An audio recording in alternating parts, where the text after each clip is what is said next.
მოგესალმებით, მეგობრებო. როგორც აპარატის მეუბნება ფორუმი გვაქვს, შესაბამისად ჩვენ გვაქვს უფლებამოსილება, რომ გავხსნათ ადამიანის უფლებების დაცვისა და სამოქალაქო ინტეგრაციის კომიტეტის ხდომა. პირველ რიგში კომიტეტის წევრებს, სტუმრებს, დამცველ საზოგადოებას გავაცნობ იმ დღის წესრიგს, რაც რიგის მიხედვითაც ჩვენ ვიმუშავებთ, საკმაოდ აქტიური და საინტერესო სამუშაო პროცესი გვექნება. პირველი საკითხი არის საქართველოს პარლამენტის წევრების არჩილ გორდულაძის, თორნიკე ჭეიშვილის, დავით მათიკაშვილის და სხვათა მიერ წარმოდგენილი საქართველოს კანონის პროექტები, ეს არის გენდერული თანასწორობის შესახებ საქართველოს კანონში ცვლილებების შეტანის თაობაზე, სხვა თანმდევ კანონის პროექტებთან ერთად. პაკეტი არის, რომელსაც მეორე მოსმენით განვიხილავ და ბატონი დავით მათიკაშვილი წარმოგვიდგენს. შემდეგ იქნება ასევე საქართველოს პარლამენტის წევრების არჩილ გორდულაძისა და სხვების მიერ წარმოდგენილი საქართველოს კანონის პროექტები სისხლის სამართლის კოდექსში ცვლილების შეტანის შესახებ თანმდევ ინიციატივებთან ერთად. ეს არის პირველი მოსმენით ძალიან მნიშვნელოვანი საკითხი, რომელსაც ბატონი არჩილ გორდულაძე წარმოგვიდგენს და ამ ორ საკითხის გარდა ჩვენ გვექნება ასევე მოსმენა კერძოდ იურიდიული დახმარების სამსახურის მიერ წარმოდგენილი საჯარო სამართლის იურიდიული პირის იურიდიული დახმარების სამსახურის 2024 წლის საქმიანობის ანგარიში და იურიდიული დახმარების სამსახურის დირექტორი ბატონი დავით სიმონია იქნება ამასთან დაკავშირებით მომხსენებელი და ბოლოს განვიხილავთ საქართველოს მოქალაქის მარინე ჯონჯუას მიერ წარმოდგენილ საკანონმდებლო წინადადებას ქირით მცხოვრები და დაბალ შემოსავლიანი მოქალაქეების ოჯახების საცხოვრებელი ფართით დაკმაყოფილების ხელშეწყობასთან დაკავშირებით ამაზე კომიტეტის წევრებს თვითონ მეც არ გიდგენთ ჩემს მოსაზრებას. გთხოვთ აი ამ თანმიმდევრობით უყაროთ კენჭიტრის წესრიგს. დიდი მადლობა. ეხლა კი ბატონო დავით მეორე მოსმენის წესით შეგვიძლია დავიწყოთ აღნიშნული ინიციატივის. მოგესალმებით კოლეგებო, მივესალმები დამსწრე საზოგადოებას, მოგესალმებით ბატონო თავმჯდომარო. როგორც ბრძანეთ, წარმოგიდგენთ გენდერული თანასწორობის შესახებ საქართველოს კანონში და თანმდევ კანონ პროექტებში ცვლილების შეტანის თაობაზე კანონ პროექტებს მეორე მოსმენით და შეგვიძლია გავყვეთ მუხლობ. კი ბატონო, შეგვიძლია. კეთილი, მუხლი პირველი პუნქტი პირველი. მუხლ პირველში პუნქტი პირველი არის, მოკლედ ზოგადად ვიტყვი რომ არის მხოლოდ და მხოლოდ ტექნიკური ხასიათის ცვლილებები ერთი პუნქტის გამოკლებით, რომელსაც გამორჩეულად ხაზს გავუსმევ. კეთილი, დიდი მადლობა. მაშინ ჩვენ ახლა პუნქტობრივად მივყვებით, გავაგრძელებ მეორე პუნქტი, ეს არის მესამე მუხლის პირველი პუნქტის ჩანაწერი, გასაგებია, მესამე. ბატონო, არ არის მეოთხე. არის ცვლილება. მეხუთე.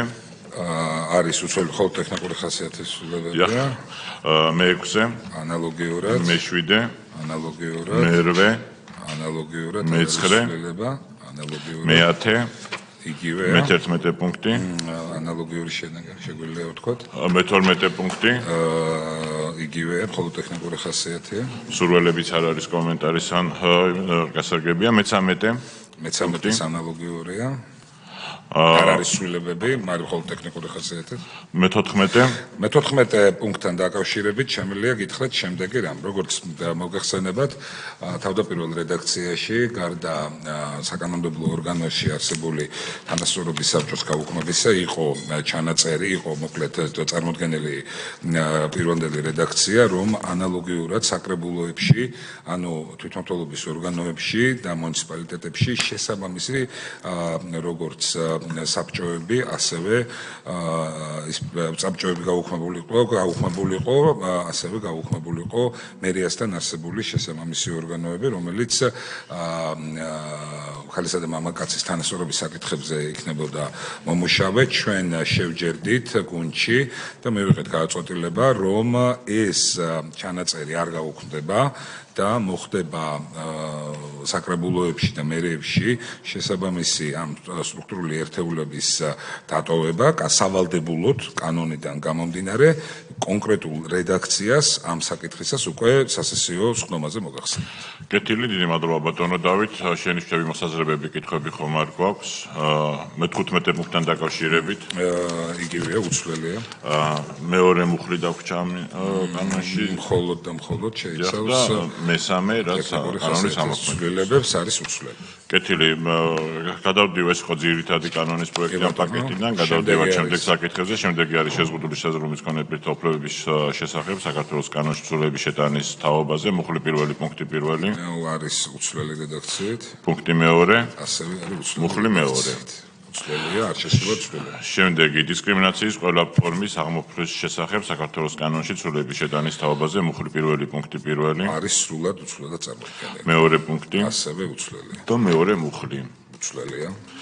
შემდეგი არის სისხლის სამართლის კოდექსში ცვლილების შეტანის შესახებ, მუხლი პირველი პუნქტი პირველი. არის უცვლელი სახით წარმოქმნილი. პუნქტი მეორე. არ განუცდია ცვლილება. პუნქტი მესამე. არ განუცდია ცვლილება. პუნქტი მეოთხე. არის იგივე მეხუთე პუნქტი. იგივე სახით არის მუხლი მეორე. არ განუცდია ცვლილება. შემდეგი არის ქალთა მიმართ ზალადობის ან და ოჯახში ზალადობის, აღკვეთის ზალადობის, ხერხთა დაცვის და დახმარების შესახებ საქართველოს კანონში ცვლილების შეტანის თაობაზე, მუხლი პირველი პუნქტი პირველი. არის უცვლელი სახით წარმოქმნილი. კითხვებიც არ არის, როგორც ხედავ, მეორე პუნქტი. ანალოგიურად უცვლელი სახით არის. მესამე პუნქტი. არის უცვლელი. მეოთხე პუნქტი. მეოთხე პუნქტი შეიცავს მხოლოდ ტექნიკური ხასიათის. მუხლი მეორე, ამოქმედების ვადები არის, კითხვები ხომ არ არის, ეს საკითხიც განხილულია. შემდეგი, ადრეული და საკანონმდებლო აღზრდისა და განათლების შესახებ საქართველოს კანონში ცვლილების შეტანის თაობაზე, მუხლი პირველი პუნქტი პირველი. უცვლელი სახით. მეორე პუნქტი. არ განუცდია ცვლილება. მესამე. არის უცვლელი. მეოთხე. მუხლი მეორე. უცვლელი სახით. შემდეგი გვაქვს, აქაც კითხვები არა გვაქვს და შეგვიძლია გადავიდეთ შემდეგ პაკეტში შემდეგ პროექტზე. ეს არის მაუწყებლობის შესახებ საქართველოს კანონში ცვლილების შეტანის თაობაზე, მუხლი პირველი პუნქტი პირველი. უცვლელი სახით წარმოქმნილი. მეორე პუნქტი. ასევე მესამე პუნქტი. არის უცვლელი. მეორე მუხლი. მოქმედების ვადას არის უცვლელი. კითხვები ხომ არ არის. შემდეგი გვაქვს მეწარმეთა შესახებ საქართველოს კანონში ცვლილების შეტანის თაობაზე, მუხლი პირველი. უცვლელი სახით. და მუხლი მეორე. არ განუცდია ცვლილება. კითხვებიც არ გვაქვს. მოხალისეობის შესახებ საქართველოს კანონში ცვლილების შეტანის თაობაზე, მუხლი პირველი. უცვლელია. მუხლი მეორე. არ განუცდია ცვლილება. კეთილი, კითხვებიც არ ჩანს. შემდეგი პაკეტში მოდის საერთაშორისო დაცვის შესახებ საქართველოს კანონში ცვლილების შეტანის თაობაზე, მუხლი პირველი პუნქტი პირველი. უცვლელი სახით პირველი მოსმენის შემდეგ. პუნქტი მეორე. უცვლელია. მუხლი მეორე. უცვლელი სახით. კეთილი, კითხვებიც არ არის. შემდეგი გვაქვს საჯარო სამსახურის შესახებ საქართველოს კანონში ცვლილების შეტანის თაობაზე, მუხლი პირველი. არის უცვლელი. და მუხლი მეორე გამოყენების ვადებია. კითხვები არ გვაქვს. შემდეგი გვაქვს სურსათის დანაკარგებისა და მისი ნარჩენების შემცირების და სურსათის შეწირულობის შესახებ საქართველოს კანონში ცვლილების შეტანის თაობაზე, მუხლი პირველი. მხოლოდ ტექნიკური ხასიათის სრულიად განეცემა. პირველი, ესე იგი ეს ხო პუნქტი პირველი იყო, პუნქტი მეორე. არ განუცდია ცვლილება. პუნქტი მესამე. არ განუცდია. მუხლი მეორე. უცვლელი სახით არის წარმოქმნილი. კითხვები არ არის. შემდეგი არის შრომის ინსპექციის შესახებ საქართველოს კანონში ცვლილების შეტანის თაობაზე, მუხლი პირველი. უცვლელია. მუხლი მეორე. ასევე უცვლელი. კითხვები არ გვაქვს. შემდეგი გვაქვს ნორმატიული აქტების შესახებ საქართველოს ორგანულ კანონში ცვლილების შეტანის თაობაზე, მუხლი პირველი პუნქტი პირველი. არის უცვლელად წარმოქმნილი. მუხლი მეორე. ასევე არის უცვლელი სახით წარმოქმნილი. კეთილი. შემდეგი გვაქვს აქაც არაგვი კითხვები და გადავიდეთ შემდეგ პროექტზე. ეს არის ადგილობრივი თვითმმართველობის კოდექსის ცვლილების შეტანის შესახებ, მუხლი პირველი. არის უცვლელი სახით წარმოქმნილი. და მუხლი მეორე. არ განუცდია ცვლილება. კითხვები ხომ არ გვაქვს ვინმეს და ამ პაკეტში შემავალი ბოლო პროექტი არის, ეს არის საქართველოს პარლამენტის რეგლამენტში ცვლილების შეტანის შესახებ, მუხლი პირველი, ბატონო დავით. არის მხოლოდ და მხოლოდ ტექნიკური ხასიათი. რაც დარიგებულ მასალაში ასახული არის კოლეგებო და მუხლი მეორე. არ განუცდია ცვლილება. კითხვები, შენიშვნები, მოსაზრებები ხომ არ გვაქვს. ამაში თქვენის ნებართვით აღნიშნული პაკეტი შეგვიძლია ჩავთვალოთ განხილულად და ჩვენ უკვე ბოლოს უყრით კენს. დიდი მადლობა ბატონო დავით წარმოდგენილი ინიციატივისთვის. ეხლა კი გადავიდეთ მეორე საკითხზე, რომელსაც წარმოგვიდგენს იურიდიულ საკითხთა კომიტეტის თავმჯდომარე ბატონი არჩილ გორდულაძე, ჩვენ პირველი მოსმენით და როგორც სავალდებულო კომიტეტი ისე განვიხილავთ ამ ინიციატივას, ამიტომ ფაქტობრივად ჩვენ თლიან პაკეტზე ერთიანად გვექნება მსჯელობა, როგორც ერთ საკითხს ისე გამოვიტანთ და ბატონ არჩილს ვთხოვთ, რომ წარმოგვიდგინოს ის ინიციატივა, რომელიც მე ვფიქრობ, რომ ნამდვილად არის სახელმწიფო მნიშვნელობის და რომელიც ემსახურება ჩვენი მოქალაქეების, ოჯახების, ახალგაზრდებისა და მომავალი თაობების საუკეთესო ინტერესებს. ვთხოვთ ბატონო არჩილ. მადლობა ბატონო თავმჯდომარე, მოგესალმებით კოლეგებო, მივესალმები ადამიანებს, რომლებიც უყურებენ დღევანდელ ჩვენს კომიტეტის სხდომას და დაინტერესებულები არიან საკითხით, იმ საკითხით, რომელსაც დღეს წარმოგიდგენთ, ეს ეხება ნარკოპოლიტიკის და ნარკოტიკებთან დაკავშირებული საკითხების რეგულაციების ცვლილებებს. არავისთვის არ არის განსაკუთრებული სიახლე და ყოველთვის ნაცნობია, რომ ზოგადად მსოფლიოში და ჩვენს ქვეყანაშიც დიდ გამოწვევას წარმოადგენს ზოგადად ნარკოტიკები, ნარკოდამოკიდებული ადამიანები გვყავს და სამწუხაროდ არსებობენ ბევრი ისეთების, რომლებიც ჩართული არიან იმ მძიმე დანაშაულში, რომელსაც ქვია ნარკოტიკების გასაღება და გაყიდვა. ეს ადამიანები პირდაპირ არაერთხელ გვაქვს ჩვენი გუნდის წევრებს ნათქვამი, რომ შენელებული მოქმედების ბომბებს ყიდიან, რომლებიც საბოლოო ჯამში ადამიანების მოგდვინებას იწვევს და მანამდე კი ჩვენი ქართული ოჯახების განსაკუთრებულ ტკივილს აყენებს და შესაბამისად მნიშვნელოვანია, რომ სახელმწიფოს კონდეს განსაკუთრებული დამოკიდებულება ამ მძიმე სენის მიმართ და ზუსტად ამ სენთან და ამ პრობლემასთან საბრძოლველად გთავაზობთ ერთ კონკრეტულ მიმართულებას, რომელსაც საკანონმდებლო ცვლილებები ქვია, რასაც ამავდროულად, რა თქმა უნდა, პარალელურად უნდა მიყვეს ჯანსაღი ცხოვრების წესის პოპულარიზაცია და ამ ყველაფერში, რა თქმა უნდა, საზოგადოების თითოეული წევრი უნდა იყოს ჩართული, იმიტომ რომ ჩვენ თუ გვინდა რომ გადავარჩინოთ მომავალი, აუცილებელია რომ ახალი თაობა ცხოვრობდეს ჯანსაღად და ჩვენ ახალი თაობის ცხოვრებას ვერ უზრუნველყოფთ თუ ის უდიდესი გამოწვევა, რომელსაც ნარკომანია ქვია, ამ სენს არ ვებრძოლეთ.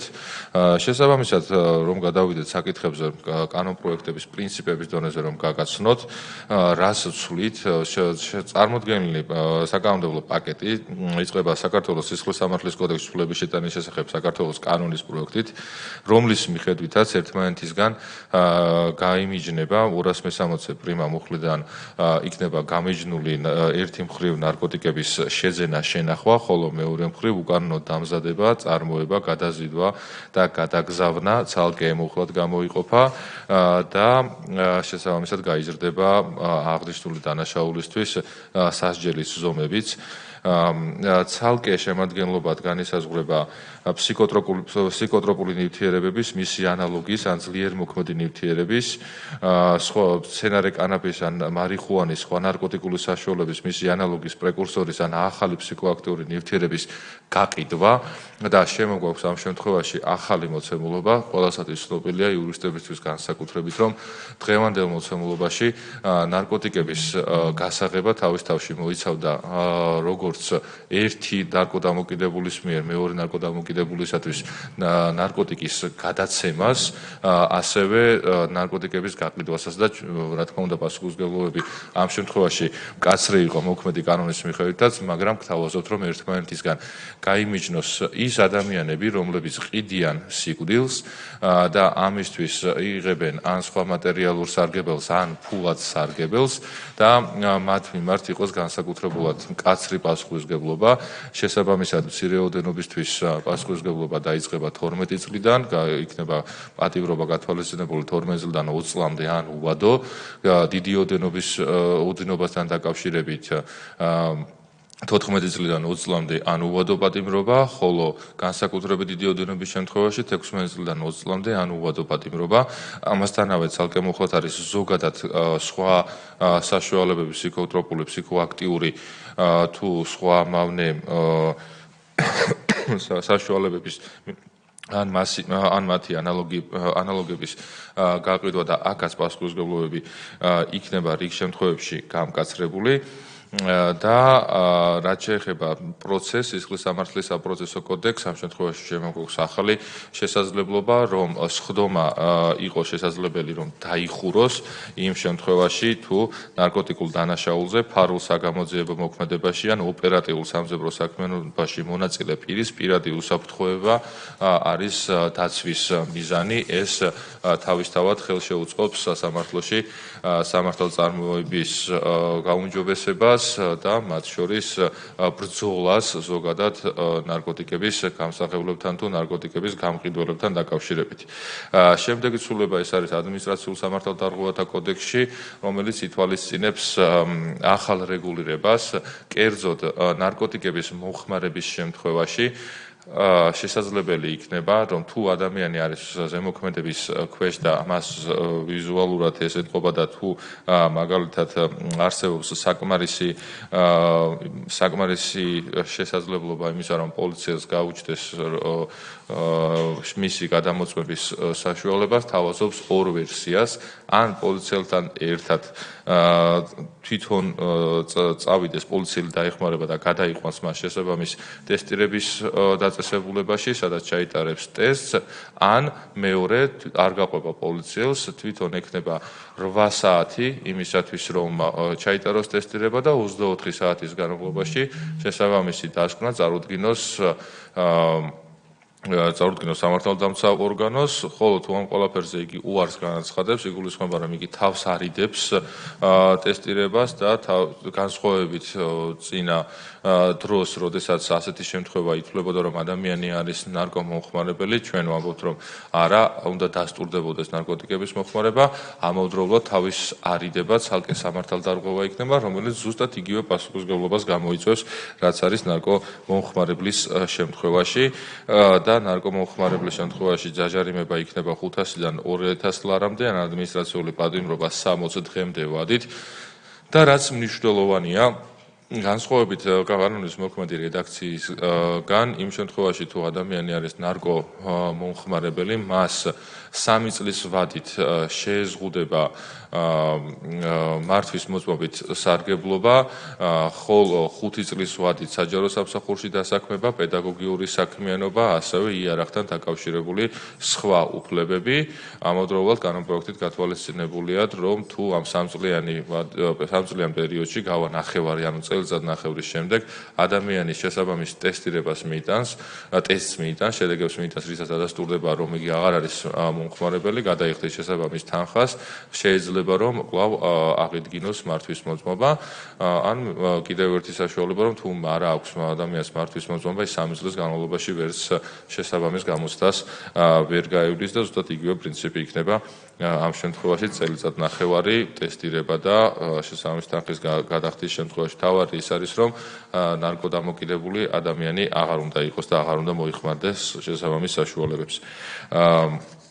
ამავდროულად პაკეტით გათვალისწინებულია სხვა ცვლილებებიც, კერძოდ ეს არის ორგანიზებული დანაშაულისა და რეკეტის შესახებ საქართველოს კანონში ცვლილებები, რომლის მიხედვითაც ცალსახად კანონმდებელი აცხადებს, რომ ორგანიზებულ დანაშაულებს მიეკუთვნება ნარკოტიკების გასაღება, ნარკოტიკების გაყიდვა და ზუსტად ისეთივე პასუხისმგებლობები და შედეგები იქნება წარმოშობილი, როგორც ეს არის მაგალითად ქურდული სამყაროს წევრებისთვის, კანონიერი ქურდებისთვის, რეკეტიორებისთვის, ან ორგანიზებულ დანაშაულში ჩართული სხვა პირებისთვის. ამავდროულად ზუსტდება სამოქალაქო საპროცესო კოდექსში ჩანაწერები, რომლის მიხედვითაც იხვეწება მექანიზმი, მიუხედავად იმისა, რომ ასეთი საშუალება ეხლაც არსებობდა, მაგრამ მექანიზმი იხვეწება, რომლის მიხედვითაც შესაძლებელი იქნება, რომ ნარკოტიკებით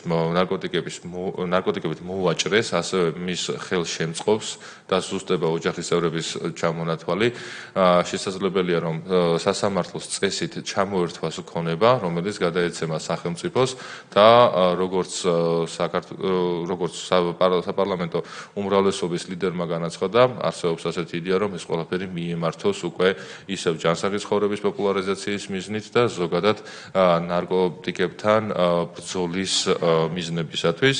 სხვა ცვლილებები გახლავთ საჯარო სამსახურის შესახებ, რომელთან დაკავშირებითაც მოგახსენეთ უკვე, რომ ნარკოდამოკიდებულ ადამიანს შეეზღუდება 5 წლის ვადით საჯარო სამსახურში საქმიანობა. ამავდროულად ნარკოტიკული დანაშაულის წინააღმდეგ ბრძოლის შესახებ კანონში გათვალისწინებულია ცვლილებები, რომელიც ანალოგიური შინაარსის არის, ხოლო ნარკოტიკული საშუალებების, ფსიქოტროპული ნივთიერებების, პრეკურსორებისა და ნარკოტიკული დახმარების შესახებ საქართველოს კანონში წარმოდგენილი ცვლილებების მიხედვით ახლებურად განისაზღვრება რამდენიმე ნარკოტიკისა და თუ სხვა აკრძალული საშუალების დოზები განსაკუთრებით დიდ ოდენობასთან დაკავშირებით.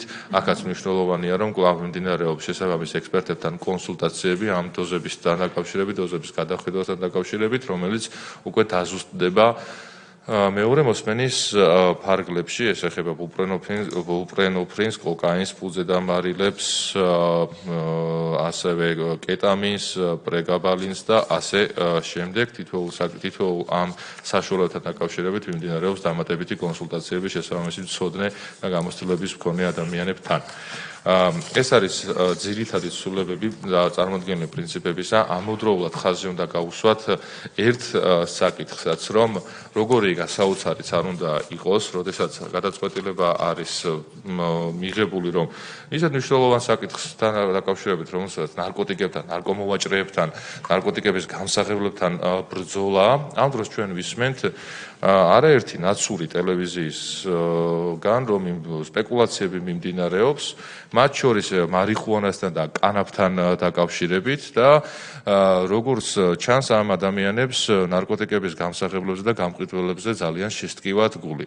მაშინ, როდესაც უმრავლესობის ლიდერმა შესაბამის ბრიფინგზე პირდაპირ განაცხადა, რომ პასუხისმგებლობები მკაცრდება ნარკოტიკების და გამყიდველების მიმართ, ეხლა ვისმენთ, რომ ძალიან მიმდინარეობს პირდაპირ ბინძური პროვოკაციები ამ საკითხთან დაკავშირებით და ძალიან ბინძურად და ამორალურად იყენებენ ამ საკითხს. ამასთანავე ერთი რაც წარმოდგენილი საკანონმდებლო ცვლილებებით ბატონო თავმჯდომარე არ არის წარმოდგენილი, საზოგადოებისთვის უნდა იყოს აუცილებლად ცნობილი, რომ ჩვენ აქტიური კონსულტაციები გვაქვს, გამომდინარე იქიდან, რომ მომართვიანობა მოსახლეობის არის ბევრი, როგორც წერილობითი, ასევე სხვა საშუალებებითაც და კონსულტაციებს მართავთ ნარკოდამოკიდებულთა მკურნალობის ფორმებთან დაკავშირებით, მათ შორის იზოლებით მკურნალობის ფორმებთან დაკავშირებითაც იმ ადამიანებისთვისაც, ვისაც ასეთი საჭიროება გააჩნიათ და ჩვენ შეგვიძლია, რომ როგორც პირველი მოსმენის სხვა კომიტეტებზე განხილვის ფორმატში, პლენარულ თემაზე განხილვის ფორმატში, ამავდროულად მეორე მოსმენაზე დავაზუსტოთ ის მკურნალობის ფორმები, რომელიც აუცილებელია ადამიანებს, რომ ხელი შეუწყოთ, რომ ეს მძიმე სენი, რომელსაც ნარკოდამოკიდებულება ქვია, რომ ებრძოლონ და ჩვენი მიდგომა არის, რა თქმა უნდა, რომ ერთი მხრივ ბრძოლა უნდა იყოს გამოცხადებული უმკაცრესი ნარკოტიკების გამყიდველებთან დაკავშირებით, ნარკორეალიზატორებთან დაკავშირებით, ამავდროულად სხვა საშუალებები უნდა არსებობდეს ნარკოდამოკიდებულებებზე და კიდევ ერთი არის განსაკუთრებით ამ მარიხუანასთან და განსაკუთრებით კანაფთან დაკავშირებით ერთი რამე არის, რომ რა თქმა უნდა მიდგომა ვერ იქნება ისეთი, როგორიც არის მაგალითად კოკაინთან დაკავშირებული, განსხვავებული უნდა იყოს მარიხუანასთან და კანაფთან, ამაზე საერთოდ ლაპარაკიც კი არ შეიძლება და სპეკულაციებს ადამიანებმა თავი დაანებონ და ერთხელ მაინც შეძლონ, რომ როდესაც ქვეყნისთვის და მომავლისთვის საჭირო და აუცილებელი გადაწყვეტილებები მიიღება საქართველოს პარლამენტში, ლეგიტიმურ პარლამენტში, ხალხის მიერ არჩეულ პარლამენტში, ხალხისთვის განკუთვნილი ცვლილებები ერთხელ მაინც საკუთარ თავს გადააბიჯონ და აიძულონ და არ დაიწყონ ისეთი ბინძური პროვოკაციები და ისეთი ბინძური ამორალური ქმედებები, რომელსაც ახლა ვხედავთ ხოლმე მათ შორის ნაცურ ტელევიზიებშიც. მადლობა. კეთილი, დიდი მადლობა ბატონო არჩილ, ფიქრობ საკმაოდ საინტერესო იყო მოსასმენადაც ის მოხსენება, რომელიც ბატონმა არჩილმა გაუზიარა კომიტეტს და საზოგადოებას და მან ისაუბრა ასევე მნიშვნელობაზე, რა მნიშვნელობასაც წარმოადგენს ეს ინიციატივა, ასევე მის შინაარსზე, რაც ძალიან საინტერესო არის და იმ გამოწვევებზე, რა გამოწვევების წინაშეც ვდგავართ და ფაქტი არის, რომ დღეს ნარკოდანაშაულთან ბრძოლა ყველაზე მოწინავე ქვეყნებისთვისაც ძალიან დიდ გამოწვევად იქცა და ეს განპირობებულია იმასთან, რომ თანამედროვე ტექნოლოგიებთან დაკავშირებით კიდევ უფრო რთული ხდება ორგანიზების მიგნება და მასთან ეფექტური ბრძოლა. ასევე ახალი ნარკოტიკების გაჩენიდან გამომდინარე გამომდინარე ეს ბრძოლა კიდევ უფრო გართულებული არის და კიდევ სხვა ბევრი ფაქტორი არსებობს, მithumetes ჩვენს ქვეყანასთან დაკავშირებით, სადაც წლების მანძილზე გარედან ხელოვნურად იყო თავს მოხეული ლიბერალური ნარკოპოლიტიკა, რომელმაც ეს პრობლემა კიდევ უფრო მეტად გაამწვავა და კიდევ უფრო მეტ ოჯახს შეეხო ჩვენს ქვეყანაში ნეგატიურად, ვიდრე საპირისპიროდ მოხდებოდა და როგორც ჩანს გარედან მოხევის მიზანი სწორედ ესეც იყო, რომ ნარკო დანაშაულის და პრობლემის მეტი სიმწვავე მეტ ადამიანს შეხებოდა და მეტ ოჯახს შეხებოდა საქართველოში. ამიტომ ჩვენთვის მნიშვნელოვანი არის, რომ ამ პროცესებს წინ ავღუდგეთ სამართლიანი და ეფექტური და მკაცრი, რა თქმა უნდა, გზებით. და ეს მკაცრი გზები იქნება სწორედაც რომ პროპორციული და სამართლიანი მექანიზმები ჩვენი მხრიდან. ამიტომ ვფიქრობ, რომ ძალიან დასაფასებელი არის ამ საკითხებზე მუშაობა, მიუხედავად იმისა, ბატონო არჩილ, რომ მეც ვარ ერთ-ერთი ინიციატორი ამ საკითხის, ჩვენი ადამიანის უფლებების დაცვა სამოქალაქო ინტეგრაციის კომიტეტმა სიღრმისეულად შეისწავლა ეს საკითხი და ძალიან ვაფასებ, როდესაც ჩვენი აპარატის რესურსი ინტელექტუალური მათ შორის ხმარდება კანონშემოქმედებით პროცესს, ასე რომ გარკვეული სამართლებრივი შენიშვნები, სწორედ მოსაზრებები არის, რომელიც რა თქმა უნდა პრინციპების დონეს არ ეხება, მაგრამ ვინაიდან ჩვენ მხოლოდ ერთი მოსმენით განვიხილავთ, როგორც სავალდებულო კომიტეტი გაგიზიარებთ ამ შენიშვნების და მოსაზრებების დოკუმენტებს და შემდეგში შეგვეძლება ვისჯელოთ ამ ყველაფერზე, რა თქმა უნდა, პრინციპების დონეზე მხოლოდ მისასალმებელი არის და ვფიქრობ, რომ ამ ხრივ რაღაც ისე ვთქვათ, თუ შენ გადარდებს შენი ქვეყნის თაობების მომავალი და ჯანსაღი ცხოვრების პოპულარიზაცია, ვფიქრობ, რომ აქ კონსენსუსი ნამდვილად უნდა არსებობდეს საზოგადოებას შორის და საზოგადოებაში. ასე რომ მნიშვნელოვანი არის თუ გვაქვს კითხვები ან მოსაზრებები კოლეგებს მიმართავ და ამ საზოგადოებას კეთილი შეგვიძლია ვთქვათ, რომ საკითხი განხილული არის. კიდევ ერთხელ ძალიან დიდი მადლობა ბატონო არჩილ სიღრმისეულად წარმოდგენილი საკითხისათვის. ჩვენ შეგვიძლია გადავიდეთ მესამე საკითხზე, იურიდიული დახმარების სამსახურის დირექტორ ბატონ დავით სიმონიას ვთხოვოთ, რომ წარმოგვიდგინოს 2024 წლის საქმიანობის ანგარიში. ბატონო დავით, თუ ნებას მოცემთ, შევთანხმდეთ გარკვეულ დროზე, ვთქვათ 10 წუთი თუ იქნება საკმარისი მოხსენებისთვის, რა თქმა უნდა, შემდეგ დროის დამატების პერსპექტივით. მადლობა. კი ბატონო, მოგესალმებით ბატონო თავმჯდომარე. მივესალმებით პატრიცემული პარლამენტის წევრებს, მივესალმებით საზოგადოებას. მაქვს პატივი წარმოგიდგინოთ იურიდიული დახმარების სამსახურის საქმიანობის 2024 წლის ანგარიში. პირველ რიგში მინდა ვისარგებლო შემთხვევით და მადლობა გადავუხადო იურიდიული დახმარების სამსახურის თითოეულ თანამშრომელს, განსაკუთრებით საზოგადოებრივ ადვოკატებს, კონსულტანტებს, სპეციალისტებს. მოგახსენებთ, რომ 2024 წელს იურიდიული დახმარების სამსახური მის საქმიანობას ახორციელებდა 18 ბიუროს, 42 საკონსულტაციო ცენტრისა და 1 მობილური საკონსულტაციო ცენტრის საშუალებით. საანგარიშო წელს სამსახურმა წარმოებაში მიიღო 21512 საქმე. ასევე გაწეული იქნა 30000-მდე კონსულტაცია და კონსულტაციის პარალელებში ასევე შედგენილი იქნა 2629 სამართლებრივი დოკუმენტი. რაც შეეხება დარგებს მიღებული საქმეების რაოდენობის მიხედვით, უდიდესი წილი მოდიოდა სისხლის სამართლის საქმეებზე, რომელთა რაოდენობამ შეადგინა 14369, სამოქალაქო საქმეების რაოდენობამ შეადგინა 4892 და ადმინისტრაციული სამართლის საქმეების რაოდენობამ შეადგინა 2241. აქვე ცალკე გამოვყოფ, რომ არასრულწლოვანთა მართლმსაჯულების კოდექსით განსაზღვრული ბენეფიციარების დაცვის საქმეების რაოდენობამ 2024 წელს შეადგინა 1864 და ბავშვის უფლებათა კოდექსით განსაზღვრული ბენეფიციარების დაცვის საქმეების რაოდენობამ შეადგინა 2016 საქმე. აქვე მინდა აღვნიშნო, რომ 2024 წელს იურიდიული დახმარება გაეწია 1925 პენსიონერს, 519 შეზღუდული შესაძლებლობის მქონე პირს, 536 დევნილს, 326 ეროვნული უმცირესობის წარმომადგენელს, 160 უცხო ქვეყნის მოქალაქეს. აქვე ცალკე არის აღსანიშნავი, რომ იურიდიული დახმარების სამსახური 2024 წელს აქტიურად ახორციელებდა დამატებით კამპანიებს, მათ შორის ჩატარდა 12 შეხვედრა ქალთა მიმართ და ოჯახის ძალადობის წინააღმდეგ მიმართულ დანაშაულებთან დაკავშირებით. აქ იგულისხმება მოსახლეობასთან ჩატარებული შეხვედრები მათი ცნობიერების ამაღლების მიზნით. ასევე სამსახურის წარმომადგენლებმა გამართეს 20 გასვლითი შეხვედრა ეთნიკური უმცირესობებთან, რომელსაც რომელსაც საერთო ჯამში დაესწრო 1000-მდე ადამიანი.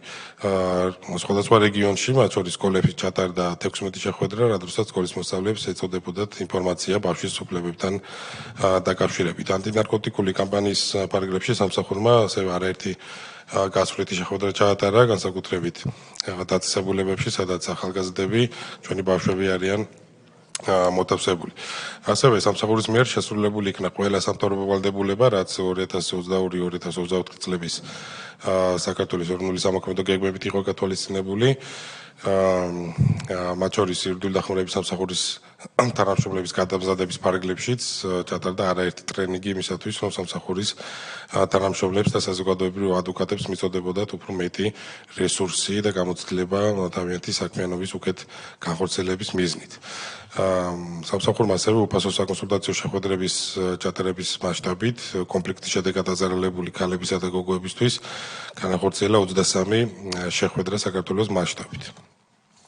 აქვე უნდა აღვნიშნო, რომ სამსახურის მიერ გაწეული მომსახურების ხარისხის უზრუნველყოფის მექანიზმის დანერგვის შედეგად, რომელიც 2020 წელს ამოქმედა იურიდიული დახმარების სამსახურში, 2024 წელს შესწავლილი იქნა 2074 სისხლის სამართლის საქმე, 658 სამოქალაქო და ადმინისტრაციული საქმე, არასრულწლოვანთა 1553 მიმდინარე სისხლის სამართლის საქმე და არასრულწლოვანთა იგივე რაოდენობის სამოქალაქო ადმინისტრაციული საქმე. ასევე შემოწმებული იქნა 1298 კონსულტაცია, კოლ-ცენტრის კონსულტაციები გულისხმება და ასევე სამსახურის მობილური აპლიკაციით შემოსული 440 კონსულტაცია. სასწავლო ცენტრის მიერ ჩატარებული იქნა 27 ტრენინგი ჯამში, სადაც მონაწილეებმა მიიღეს არაერთი ტრენინგი სხვადასხვა სამართლის მიმართულებასთან დაკავშირებით. ასევე აღსანიშნავია, რომ 2024 წელს სამსახურში სულ შემოვიდა კორესპონდენციის 22027 წერილი, მათ შორის საქართველოს პარლამენტიდან შემოვიდა 200 წერილი, სახალხო დამცველის აპარატიდან შემოვიდა 37 წერილი და საქართველოს მთავრობის ადმინისტრაციიდან 33 წერილი, რომელთაგანაც ყველა მათგანი ეხებოდა მოქალაქეების დახმარება სხვადასხვა საკითხებთან დაკავშირებით. კერძოდ 2024 წელს მაგალითად საქართველოს პარლამენტის ადამიანის უფლებათა დაცვისა და სამოქალაქო ინტეგრაციის კომიტეტიდან შემოსული მომართვენობის საფუძველზე 163 მოქალაქეს ბრალდებულს და მჭავრდებულს გაეწია იურიდიული დახმარება. რაც შეეხება სამსახურის ფინანსურ ანგარიშს, 2024 წელს იურიდიული დახმარების სამსახურის სახელმწიფო ბიუჯეტი შეადგენდა 12.500.000 ლარს. და იურიდიული დახმარების სამსახურის ხარჯებმა 2024 წლის 31 დეკემბრის მდგომარეობით შეადგინა 12.388.000 ლარი. ჯამში ბიუჯეტი შესრულდა 99%-ით და ძირითადი რესურსი, რაშიც დახარჯული იქნა სამსახურის ბიუჯეტი, შეადგენს შრომით ანაზღაურებას, მივლინების ხარჯებსა და ოფისის და ტრანსპორტირების ხარჯებს. 2024 წელს სახელმწიფო შესყიდვების გეგმამ შეადგინა 1.467.280 ლარი, სულ გაფორმდა 104 ხელშეკრულება, ჯამში 1.214.000 ლარის ოდენობით. საერთო ჯამში შესყიდვების გეგმა შესრულდა 83%-ით. აქვე აღსანიშნავია, რომ მოწვეულ საზოგადოებრივ ადვოკატთა რეესტრის ნაწილში სამსახურმა აწარმოა 1110 საქმე, რომელიც ასევე შეაფასა და აღნიშნულ საქმეებში სამსახურმა სულ გადაიხადა 112.870 ლარი. ეს იყო სულ მოკლე ინფორმაცია იურიდიული დახმარების სამსახურის საქმიანობასთან დაკავშირებით. თუ რამე კითხვები იქნება, მზადვარ გიპასუხოთ. მადლობა. პირველ რიგში მადლობა მინდა გითხრათ ბატონო დავით, თქვენს და თქვენ სამსახურს, იმ ადვოკატებს, ვინც ფონდის წინახალზე დგანან, შეიძლება ითქვას, ჩვენი ქვეყნის მოქალაქეებთან, იმ ადამიანებთან, ვისაც სურთ, რომ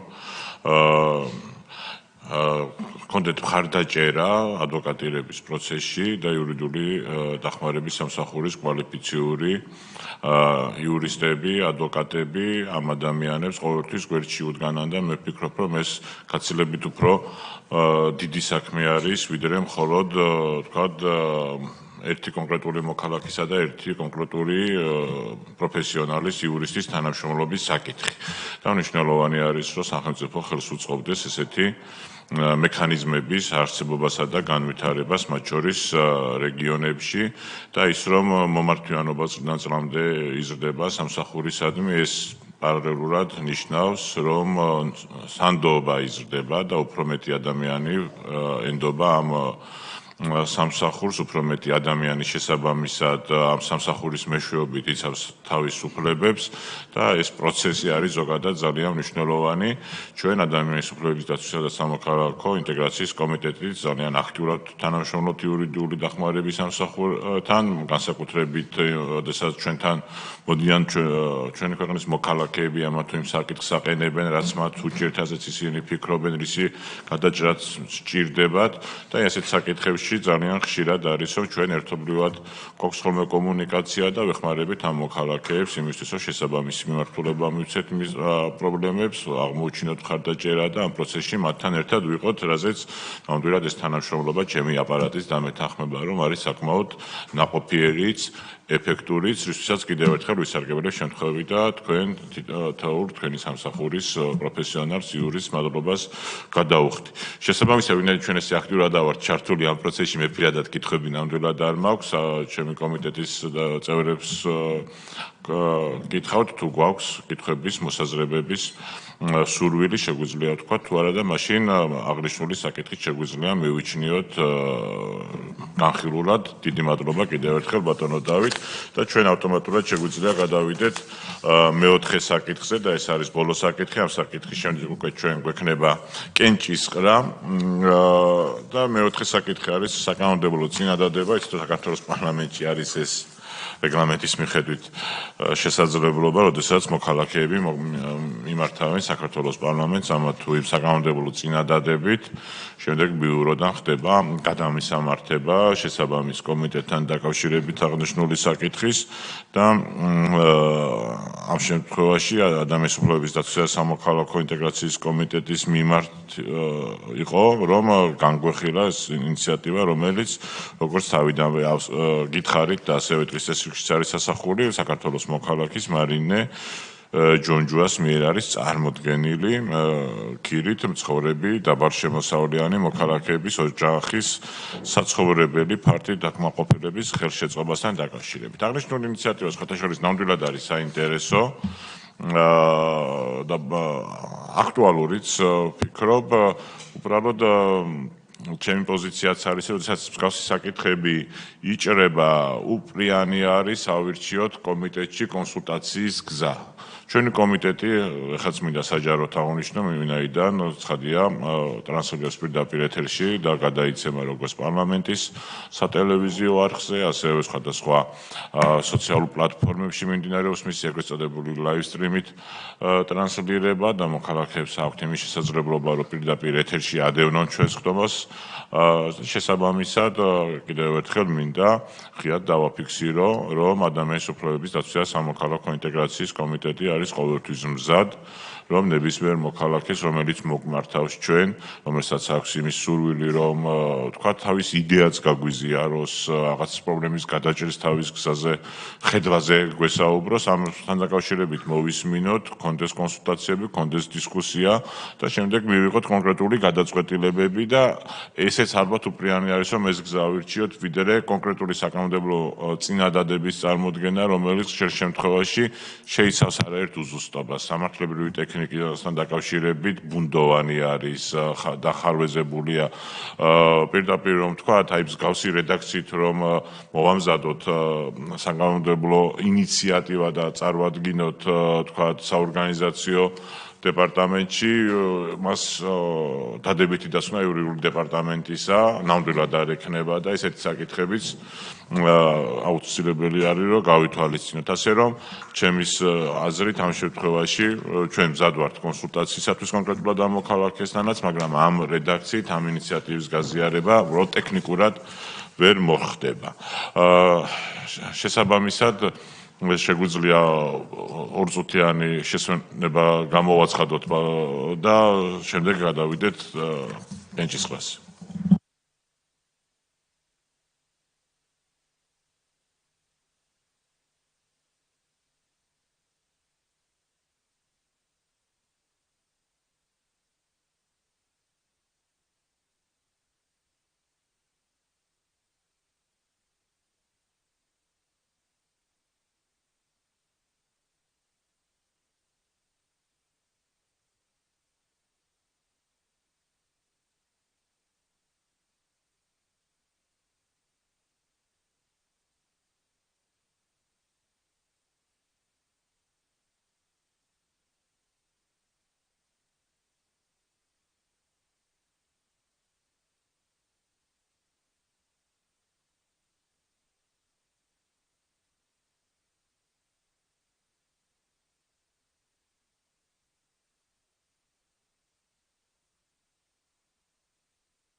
ჩვენს შეგვიძლია განვაახლოთ ადამიანის უფლების დაცვის და სამოქალაქო ინტეგრაციის კომიტეტის ხდომა, განვიხილეთ 4 საკითხი და ახლა კენჭისყრის პროცედურებზე უნდა გადავიდეთ და იმ თანმიმდევრობით უყური საკითხებს, თანმიმდევრობითაც დღის წესრიგში დავამტკიცეთ.